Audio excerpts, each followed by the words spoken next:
నేడు తెలంగాణ రాష్ట్రంలో ఏదైతే ఎమ్మెల్సీ కవిత గారిని అరెస్ట్ చేసిన నేపథ్యం మనం చూస్తాం. సో ఈ నేపథ్యంలో ఇక్కడ ఉన్నటువంటి ఏదైతే పార్టీ శ్రేణులు కావచ్చు, పార్టీ నాయకులు ఇవాళ రాష్ట్ర వ్యాప్తంగా ధర్నాలు చెప్తా ఉన్నారు, నిరసనలు చెప్తా ఉన్నారు. మనతో పాటు గెలిచిన వసం ఉన్నారు, వాళ్ళతో మాట్లాడి మరిన్ని విషయాలు తెలుసుకుందాం.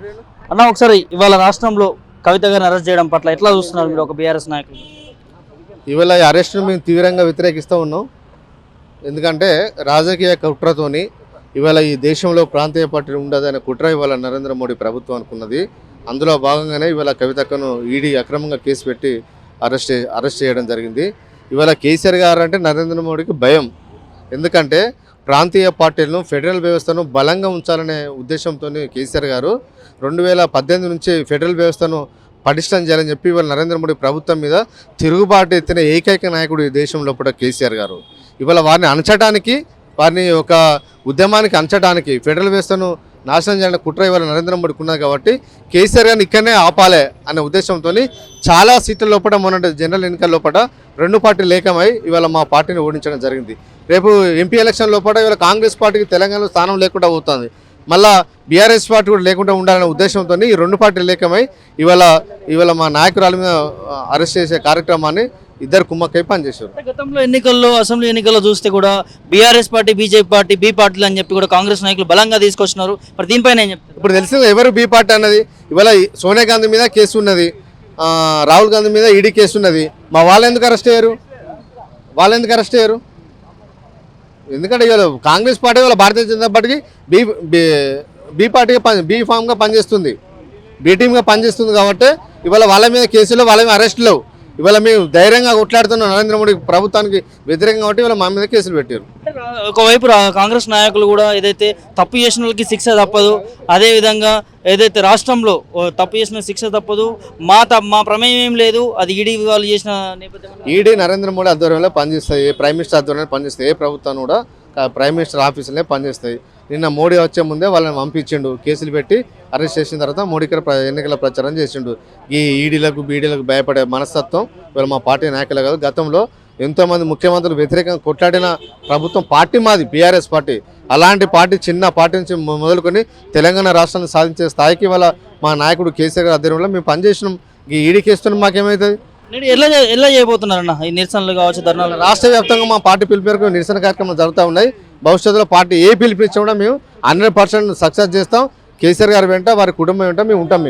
అదే నేడు కవిత అరెస్ట్ పైన సో మీ స్పందన ఏంది? దానిపైన ఒకటిగా సోదాలు జరపడము, ఇటు నరేంద్ర మోదీ రాష్ట్రానికి రావడం ఎట్లా చూస్తున్నారు? గత సంవత్సరంన్నర నుంచి కూడా ఈ ఎపిసోడ్ నడుస్తూనే ఉన్నటువంటి పరిస్థితి పూర్తి ఎస్టేట్గా మీరు తెలంగాణ సమాజం దేశవ్యాప్తంగా అందరూ చూస్తున్న పరిస్థితి.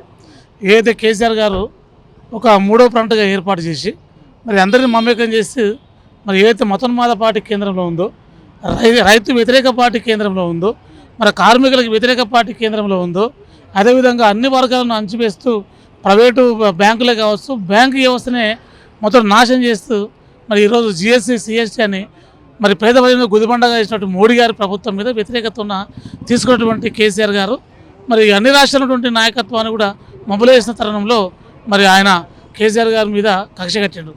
ఏదైతే లిక్కర్ స్కామ్ అని అన్నారు మొదట, కవిత గారు నిందితురాలు కాదు, ఆమె ఓన్లీ బాధితురాలు మాత్రమే అన్నారు, అనుమానితురాలు అన్నారు. అనుమానితురాలు మాత్రం అన్నటువంటి పరిస్థితి చివరిగా అది రాను నిన్న అరెస్ట్ చేసేటువంటి పరిస్థితి తీసుకొచ్చారు. వాస్తవికంగా లీగల్ ఆస్పెక్ట్లో, టెక్నికల్ వ్యూలో, లీగల్ ఆస్పెక్ట్లో మరి వాళ్ళు ట్రాన్సిట్ ఆర్డర్ తీసుకొని రావాలి. ట్రాన్సిట్ ఆర్డర్ అంటే ఈ రాష్ట్రం నుంచి ఇంకో రాష్ట్రానికి ఎవరైతే నిందితులు ఉంటారో తీసుకుపోయే తరుణంలో మరి ఒక లాండ్ ఆర్డర్లో మరి కాన్స్టిట్యూషన్ లా రాకున్నటువంటి ఆ యొక్క యాక్ట్ని తీసుకురావాలి. కాబట్టి తీసుకురాలేదు. అందులోనే 6 గంటల తర్వాత అరెస్ట్ చేయతనగా ఉంటుంది. కానీ అవన్నిటి కూడా మొత్తం తుంగలో దొక్కి, ప్రజాస్వామ్యాన్ని తుంగలో దొక్కి, రాజ్యాంగంలో ఉన్న ఆర్టికల్స్ మొత్తం తుంగలో దొక్కి ఈరోజు ఈ రాష్ట్రంలో కేడి, దేశంలో మోడీ ఇద్దరు కలిసి ఈ రాజకీయ కోణంలో రేపు ఎంపీ ఎలక్షన్స్ వస్తున్నాయి. కాబట్టి ఏదైతే మొన్న అసెంబ్లీ ఎలక్షన్లో, నవంబర్లో జరిగిన అసెంబ్లీ ఎలక్షన్లో ఏదైతే బీజేపీ మరి బీఆర్ఎస్ ఒకటే అని మరి చెప్తూ మరి సోషల్ మీడియాతోన మరి మిగతా ప్రాథమిక మాధ్యమాల ద్వారా చెప్తూ ఏదైతే ప్రజలను కన్విన్స్ చేసి ప్రజలను మాయమాటలతోన చెప్పి ఈరోజు తెలంగాణ రాష్ట్రంలో బీఆర్ఎస్ ప్రభుత్వం లేకుండా ఎట్లయితే చేసిండ్రో అదేవిధంగా దేశంలో కూడా బీఆర్ఎస్ పార్టీ లేకుండా ఉండాలన్నటువంటి ఒక కుట్రతోన ఒక ఆలోచనతోన ఈరోజు కోడ్ వస్తుంది 3 గంటలకు. కాబట్టి ఈ కోడ్ వచ్చిన తర్వాత అరెస్ట్ చేసే అవకాశం లేదు. కాబట్టి నిన్న ఏకాఏకిన వితౌట్ ఇన్ఫర్మేషన్తోన ఇంట్లోకి రావడం, మరి మేము ఐటీ సోదా చేస్తున్నాం అని చెప్పి మరి వాళ్ళు ఏకంగా ఈడీ అని చెప్పడం జరిగింది. అంటే దొంగదారిలో రావడం, దొంగతనంగా రావడం చాలా సిగ్గుసేటు.